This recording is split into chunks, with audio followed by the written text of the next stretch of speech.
Cytosis क्या होता है, यहाँ पर साइटोसोल और साइटोजेल का कॉन्सेप्ट जो है वो क्लियर हो गया था। साइटोसोल जो होता है उसकी विस्कोसिटी कम होती है। अब अगर कहीं पर भी कोई फ्लूइड होता है, कहीं पर कोई पानी होता है, तो वो एक जगह पर फिक्स तो नहीं रहता, वो मूवमेंट कर रहा होता है।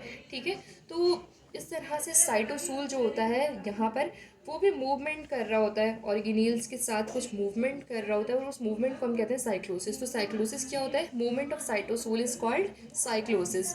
अब हम फंक्शंस की बात कर रहे थे, तो इसका कोई मेन स्पेसिफिक फंक्शन तो नहीं होता है, मगर इसके कुछ मेन फंक्शन से अगर पेपर में आ जाए तो एक फंक्शन क्या होता है कि cellular organelles are present in cytoplasm. सबको पता है कि सेल के जो मेन ऑर्गेनेल्स होते हैं वो कहाँ पर प्रेजेंट होते हैं, वो साइटोप्लाज्म में प्रेजेंट होते हैं। इसके अलावा ऑर्गेनेल्स ऑर्गेनेल्स आप लोगों को पता है ना, गोल्जी अपरेटस, एंडोप्लाज्मिक रेटिकुलम, ये जो भी स्ट्रक्चर होते हैं ये उनको हम ऑर्गेनेल्स कहते हैं, सेल में प्रेजेंट होते हैं, सेलुलर ऑर्गेनेल्स कहते हैं। और सेल में ये मेनली साइटोप्लाज्म में प्रेजेंट होते हैं, इसलिए इसको हम साइटोप्लाज्मिक ऑर्गेनेल्स भी कहते हैं। इसके अलावा it acts as storehouse of a cell. ये स्टोर हाउस की तरह भी काम करता है कि बहुत सारी चीज़ों को स्टोर कर रहा होता है। जैसे कि मिसाल के तौर पर अभी हमने यहाँ पर मॉलिक्यूल्स की भी बात की, स्मॉल मॉलिक्यूल्स की बात की, लार्ज मॉलिक्यूल्स की बात की, तो ये भी साइटोप्लाज्म में स्टोर होते हैं।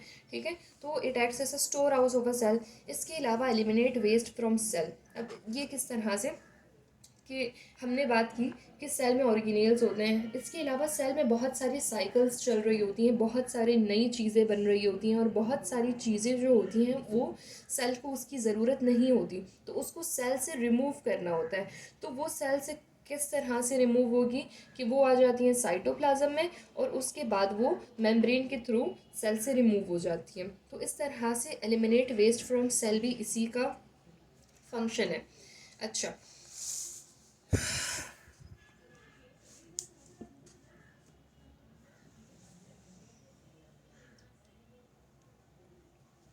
अब हम यहाँ पर बात कर लेते हैं साइटोप्लाज्मिक ऑर्गेनेल्स की। मैंने आप लोगों को बता दिया ऑर्गेनेल्स प्रेजेंट होते हैं साइटोप्लाज्म में, तो उसको हम साइटोप्लाज्मिक ऑर्गेनेल्स कहते हैं।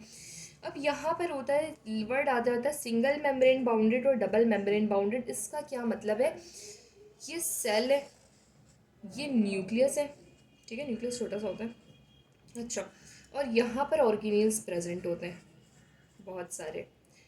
अब जिस तरह से सेल की मेम्ब्रेन होती है, जिस तरह से न्यूक्लियस की मेम्ब्रेन होती है, इसी तरह से इन ऑर्गेनेल्स की भी मेम्ब्रेन होती है। अगर ये मेम्ब्रेन ना होती तो जाहिर सी बात है सब मिक्सअप हो जाता, तो इनकी भी मेम्ब्रेन होती है।